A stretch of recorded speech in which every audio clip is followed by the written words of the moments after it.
deep in the heart of Houston, Texas. It's the Best of the Outdoors podcast, brought to you by your host, Dustin Von Warnke. I'm joined here by Gonzales, our Saltwater editor, and Chester Moore, our editor-in-chief. Hello, ladies and gentlemen of the outdoor world. It's good to be here. It's a record time. They've actually had me in Houston 3 days in a row, so that's kind of unheard of. Yeah, that's crazy. You were here. I do limited appearances, you know what I'm saying? Oh, right. You were here signing books, and and we sold out of your books at one point. And yes. Yeah. So we're back. We sold out of all the Chester books, and there's a bunch of other books from Pat Murray and Doug Pike and everyone there, and Greg Burlacher, and they're back supplied. So by the time you hear this, that'll be over with. You can go to fishgame.com, the store, and check the books out. So we're going to give a plug for that, of course. Yeah, there's a lot of great books. We have a lot of great literature in the magazine and from the magazine publishers. You know, and that's true. And what's a book about at the end of the day? Most of the time, there's some kind of a story, whether it's how to do something or why we got started. And that's really been part of the conversation here at the show with people coming up to me saying, hey, Chester, man, and they want to tell me about their first flounder.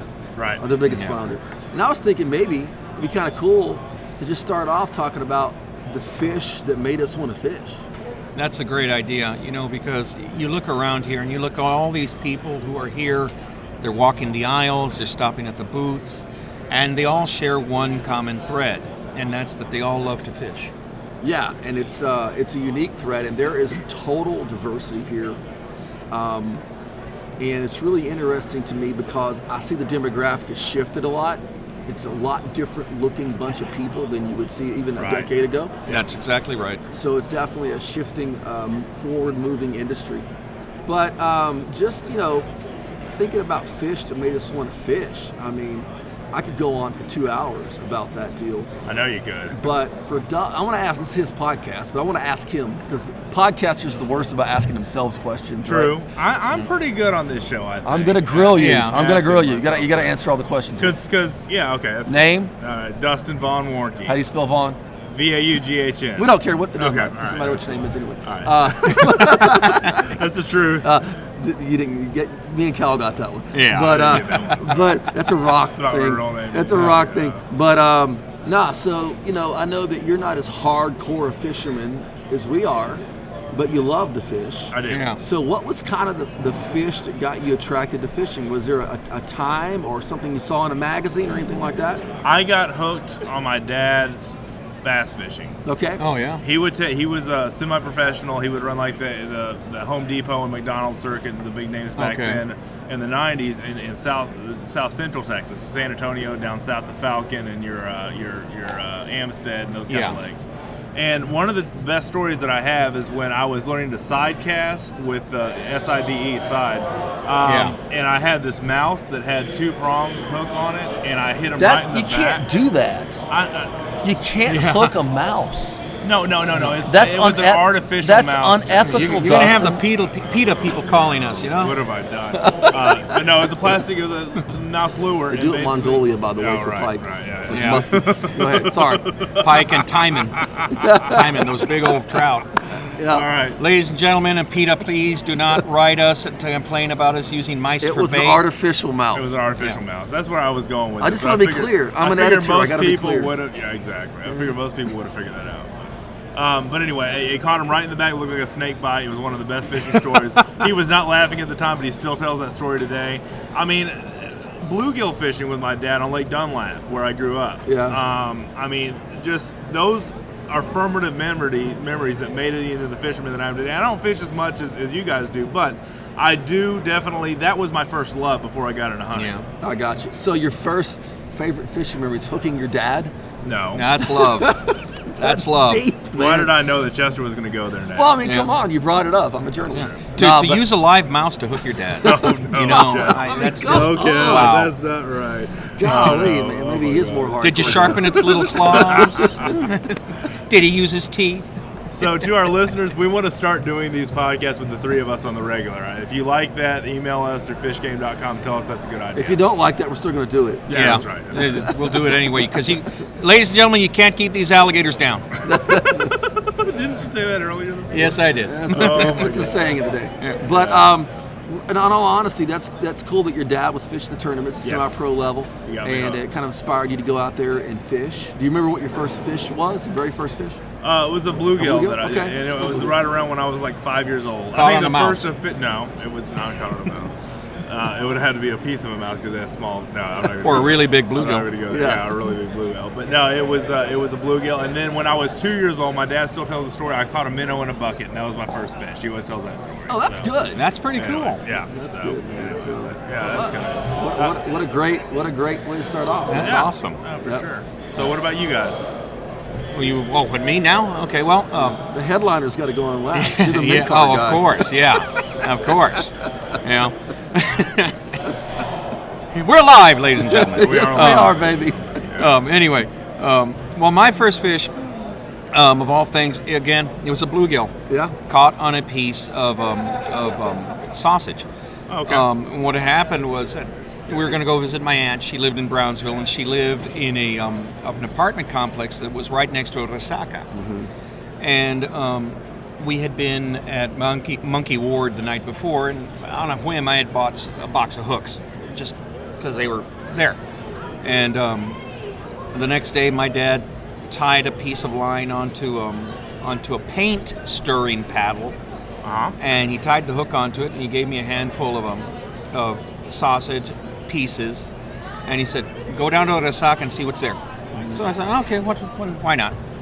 I didn't know any better. I was 6 years old at the time, 5 years old here actually, and I went down there, I put a hook on, dropped it down, and I mean almost immediately a bluegill grabbed it, and I pulled out a fish, and I was, holy smokes, I caught a fish. I ran all the way back to the apartment. I showed it to my dad. "Look, I caught a fish." He goes, "Holy smokes, you caught a fish."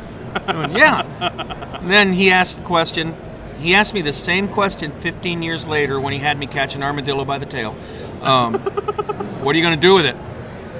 "Well, I don't know. You told me to go see what's out there. This is what's out there." "Well, go put it back." "Well, can you take it off the hook?" He goes, "You caught it." So I had to figure out how to take it off the hook. I took it back and I tossed it in. And now here's the crazy part of it. I go back, I toss it in, and that thing is deader than a mackerel by then. I mean, just dry, dead. And he's floating on the surface.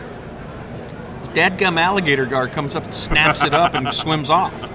Love it. I was addicted ever since, man. Yeah. It wasn't a big. It was maybe about 3 feet long, but I didn't even know there were. I didn't know in the world it was. Well, it's interesting wow. because I'll get to my first catch, but the first thing that really got me wanting to fish was an alligator gar. Oh yeah. So I grew up gar fishing. That was our primary thing we fished for as a kid.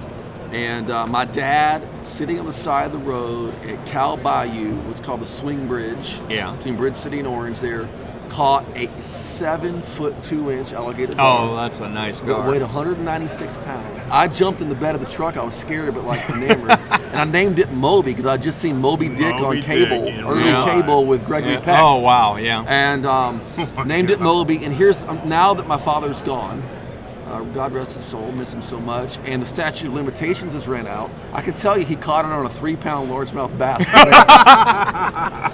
He threw the cast that he was out of bait, and they caught a 3-pound bass and put it on hold. Oh wow! And that was my. What kind of hook was that? I mean, we used. I mean, like shark hook it was huge. Well, at least that wasn't a croaker. I don't think that would have offended the trout guys, but maybe. That makes me think of a story that Mark Davis told me that he aggravated a captain, and I know the captain, so I won't mention the name, but the guy adored big trout. Yeah. You know, just put him up on a pedestal. One time, Mark Davis says, "You know, Cal, you know what I'd do with a 30-inch trout?" And I go, "What?" "Put it under a balloon for a tarpon." Oh my God! Getting back to the gar story. Yeah.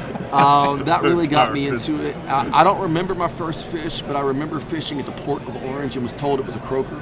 Yeah. My very first one, because I was like 3. Sure. Oh wow. And the first 2 catches that were like big memories were about a 5-pound black drum on a Zebco 808. Oh yeah. Which Oh, there you fought go. me hard.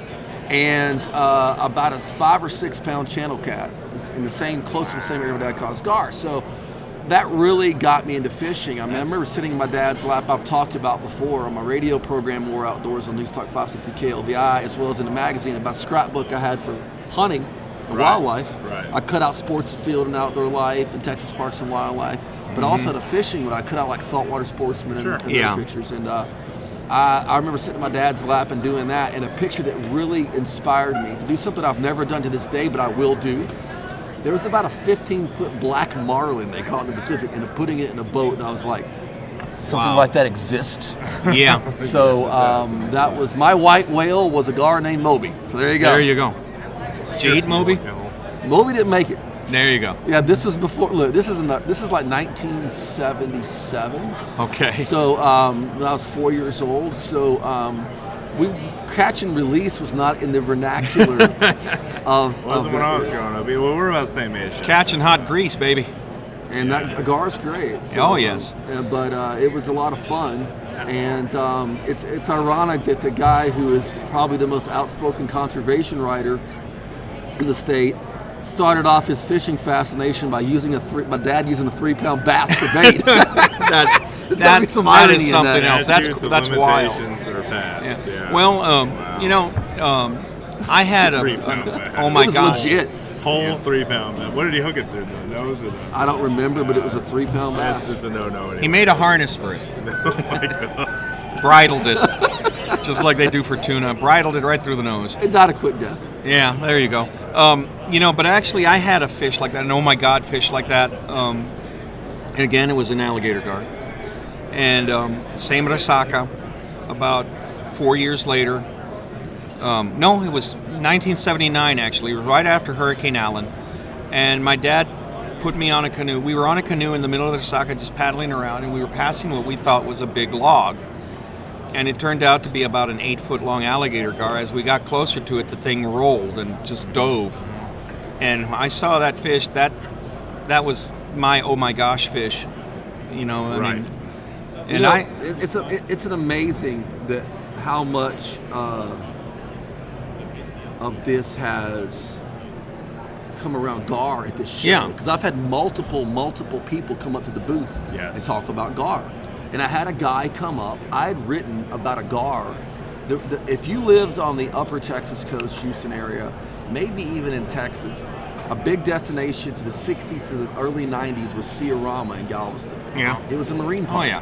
And my favorite fish there was a giant alligator gar.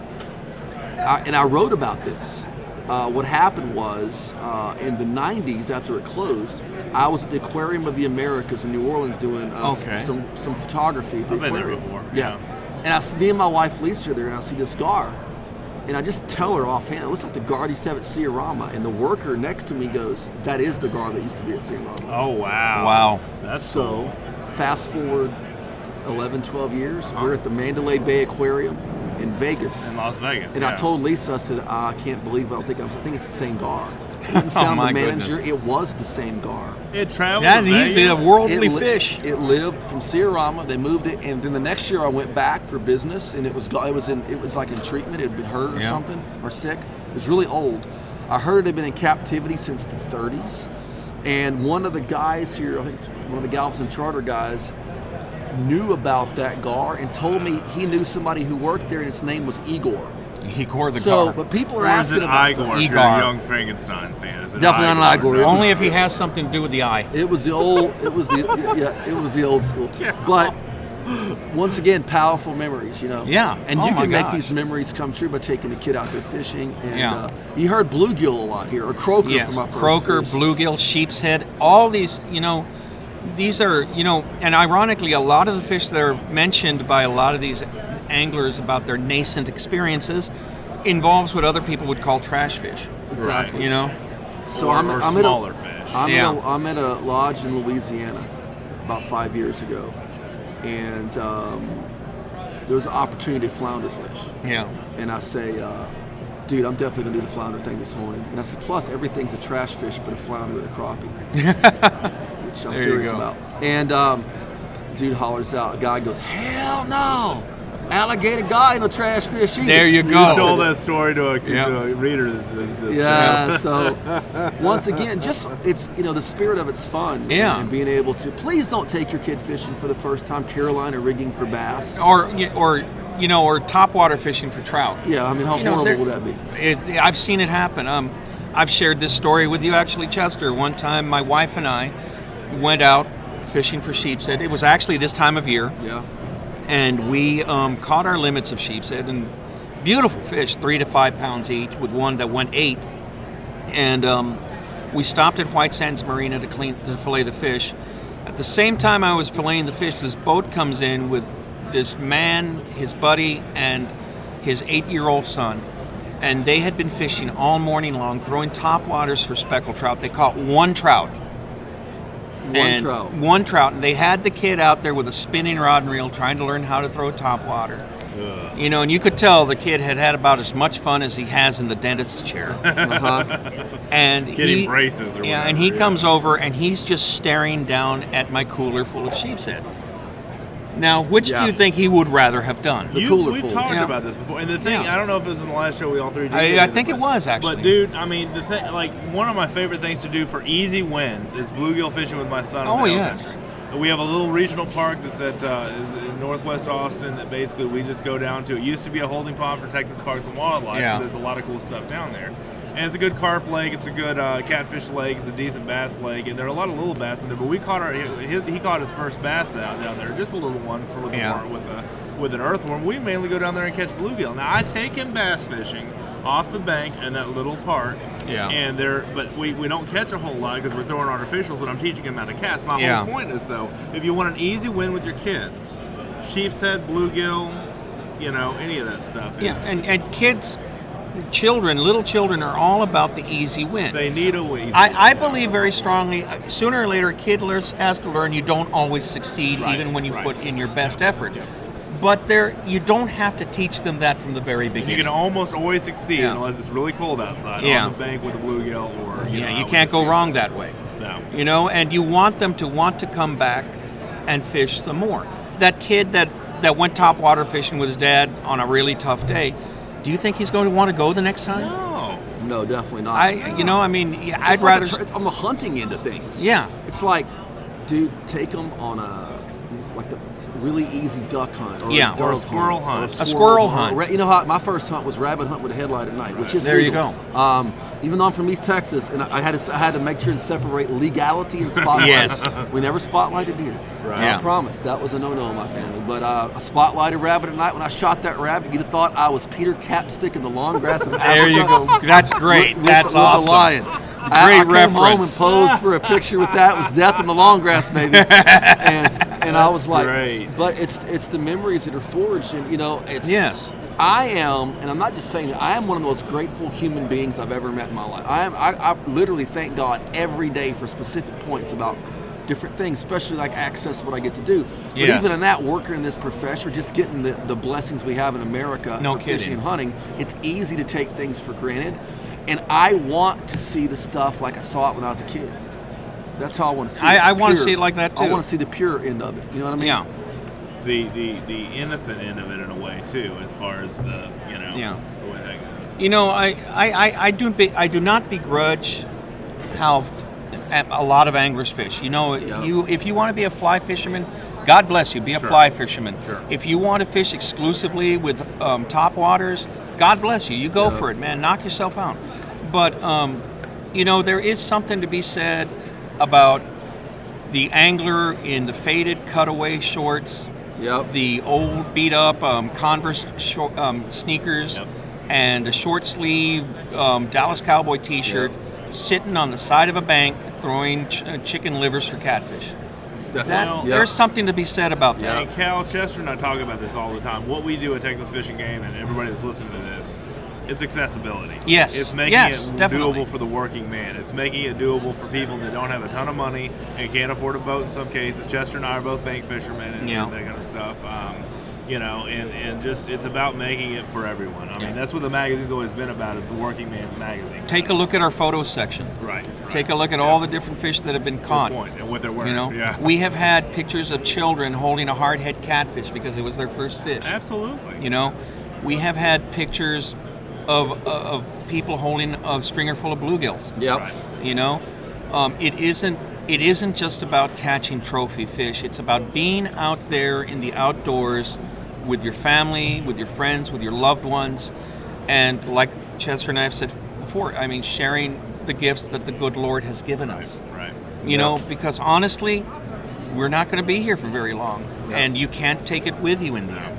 You got to pass it on. You know, so you've got to pass it on, and you've got to enjoy what you've got when you've got it. Exactly, you know, but Jesus is coming back on a horse on other animals in heaven. Yeah. I mean, it's got to be flounder too. No, I believe flounder Yeah. and alligator gar. And alligator gar, And a mangrove snapper. And a redfish. and a carp. Carp. Oh, God made the carp. Yeah, exactly. God made the carp, ladies and gentlemen. God made the hardhead catfish, too. There's one company here, and I'm not going to get too company specific, I don't know. but they make a spray that Chester and I saw yesterday called Cooler Fresh. And it's basically a spray that basically biodegradably or biologically cleans up the cooler and makes it smell fresh, and basically fights. It's an enzyme-based formula, right? Yeah. The thing is, they had some clip art on their cooler full of fish was carp.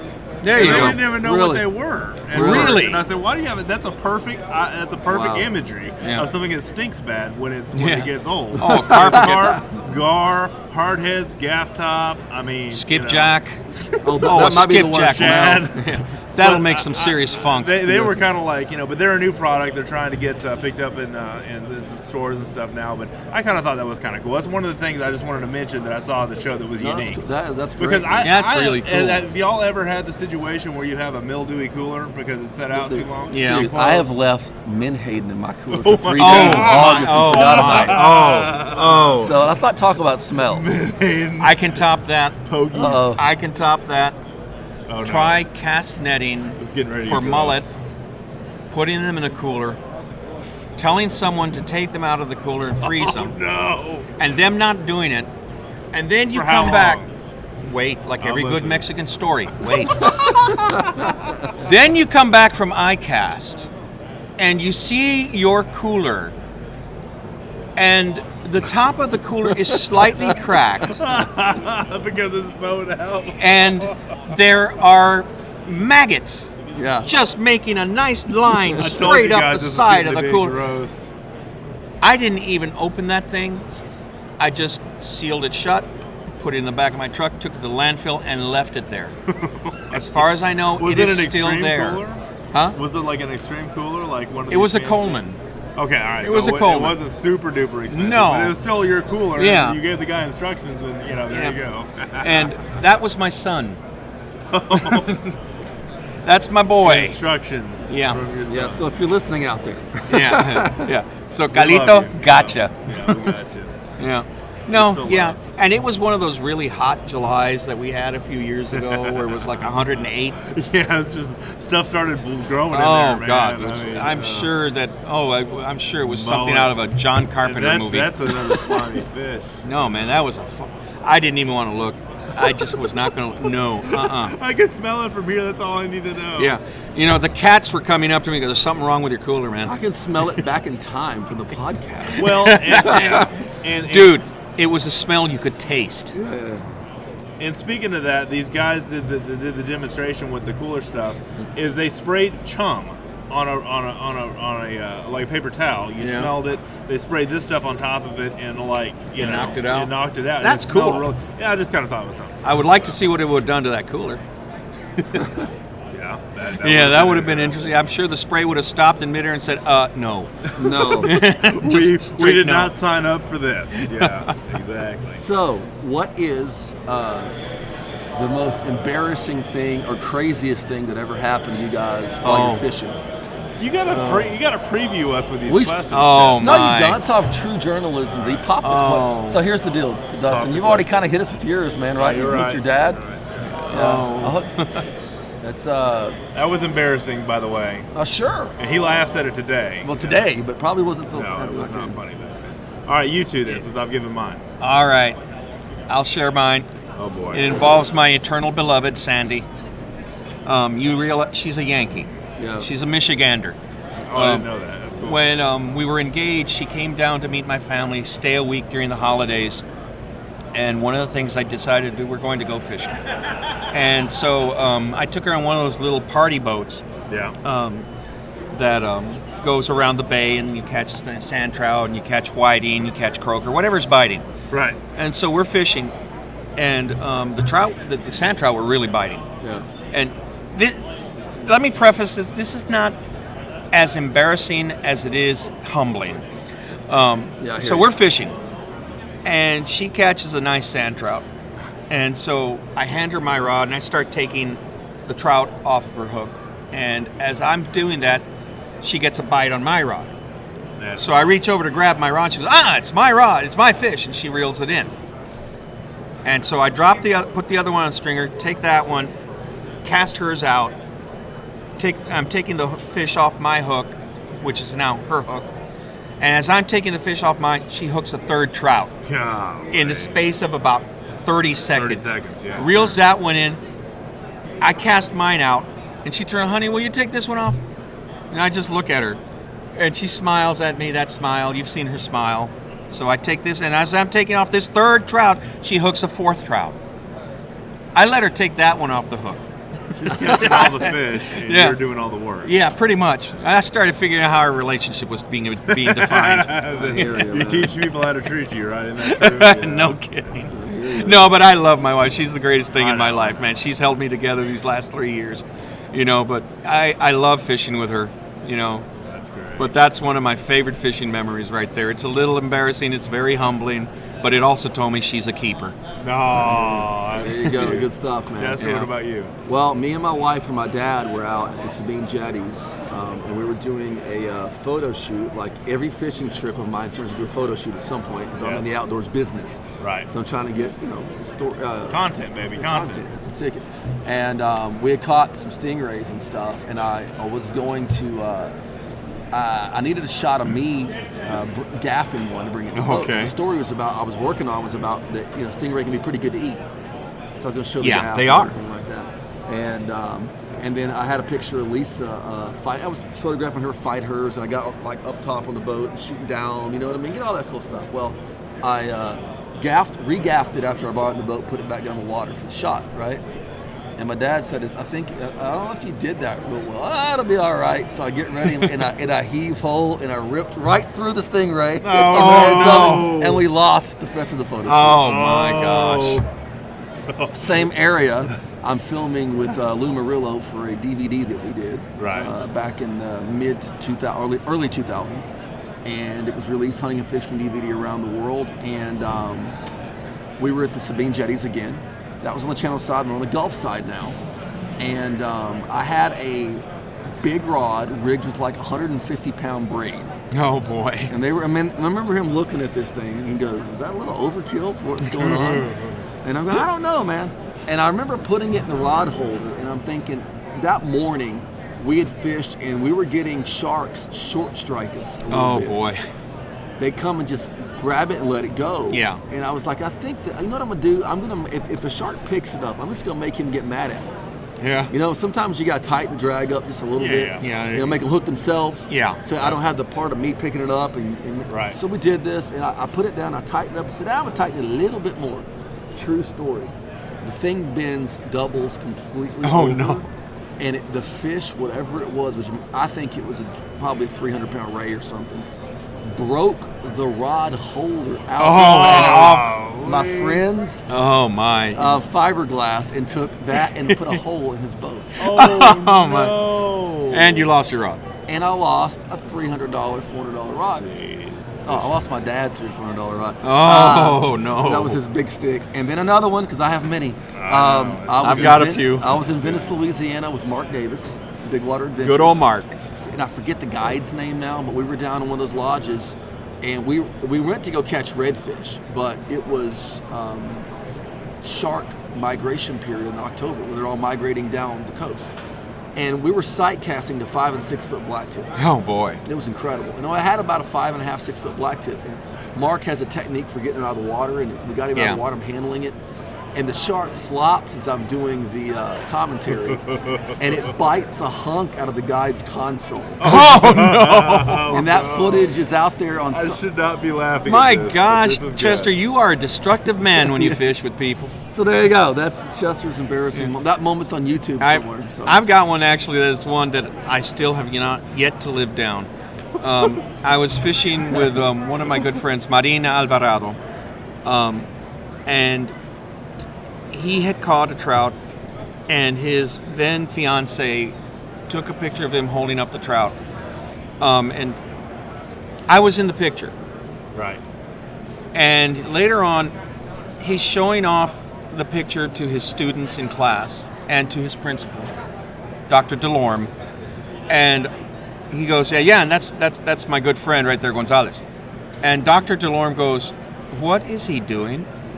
And everybody takes a look at the picture, and I am in the background with my back to him because I'm standing off the gunnel blessing the water in this picture. And it was shown to a principal in my school district. Oh my God. And on that note, we better head back to the Texas Fishing Game booths. Getting a little bit long here. No, Yeah. that's good. I really appreciate you guys joining. Real quick before we summaries of things y'all saw at the show that you liked. Real quick before we end.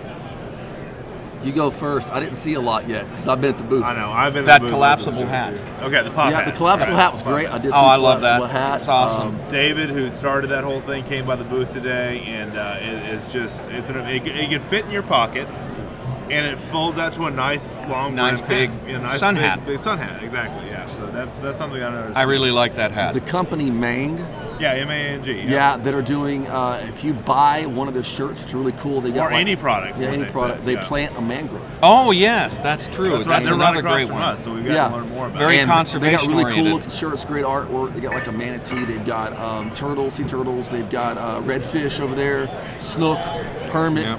But I thought it was great looking clothes. They got the SPF protection and stuff. Yeah. But the fact that their commerce is directly doing conservation was a big deal. And You know, they're we had a based in it, manatee yeah. in Port Mansfield. Really. Yeah, we had a manatee in Port Mansfield. I was fishing with Danny New one time, and afterwards he's washing down his boat, and we hear something slurping, Yeah.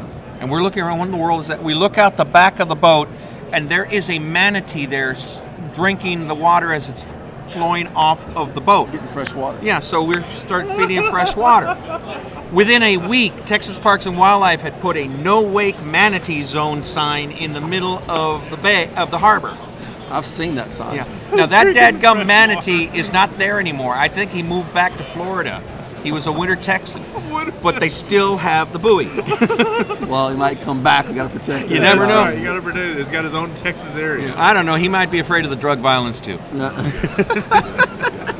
Oh, this show is degenerated. We're sorry we have tainted your show. Oh, it's Yeah. fine. Y'all hijack it every time. But Hey, why not? It's not that big of a deal because you guys are fun to have on. Yeah. We need to start doing this on a regular basis. Yeah, all there the you time. go. I just love seeing y'all in person. Yeah. It's a lot of fun. So Yeah, thanks for having us on. Thanks a Yeah, lot for it's a joining great us, guys. show. Thank you, Dustin. Thanks, buddy.